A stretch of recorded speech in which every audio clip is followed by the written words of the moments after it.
So now that I'm talking again, I do have a few things that I want to share with you all about Global Solidarity Challenge. First of all, thank you to everyone who has allowed my posts and pictures to basically just spam your entire news feeds all week. I do appreciate it. I get that it might be a little obnoxious, but it is one time a year and it's for a really great cause.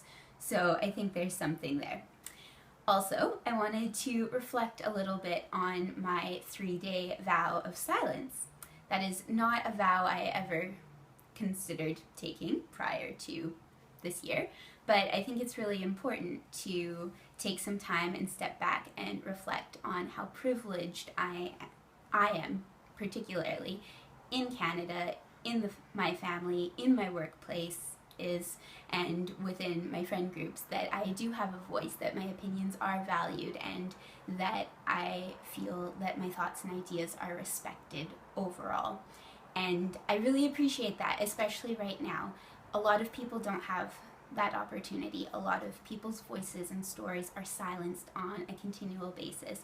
And I just can't help but think and reflect a little bit on the fact that that must feel so disempowering.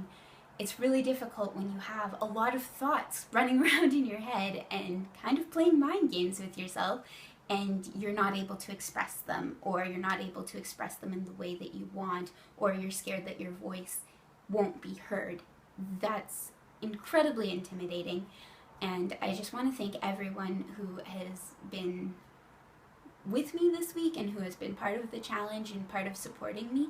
I really appreciate the fact that even though I wasn't speaking, you still valued my thoughts and ideas. I had a little whiteboard that I was using at school that I was using to convey different messages and try to communicate how I was doing and what I was doing and that sort of thing, and people were incredibly supportive and really helpful, and I just want to thank you all for that because it was very meaningful.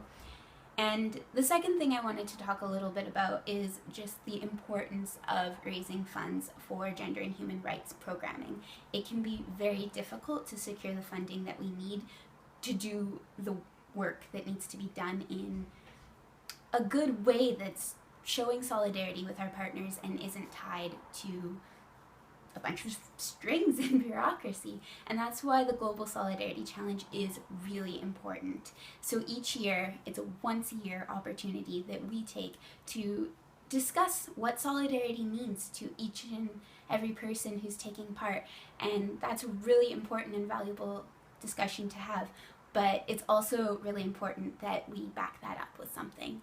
And so at this point, we have 24 hours left, and I am $450 away from my goal of raising $1,500. So I would ask each and every one of you, the people I love the most, we're Facebook friends, so it's real. And if you can spare anything, even $5, $10 really goes a long way and definitely helps us a lot. I would really appreciate it if you would put it towards the Global Solidarity Challenge. I also, just one quick thing, really want to thank everyone who is on the Thinkers team this year.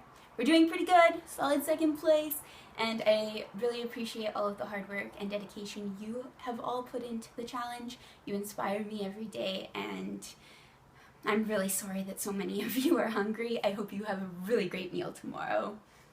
Thanks.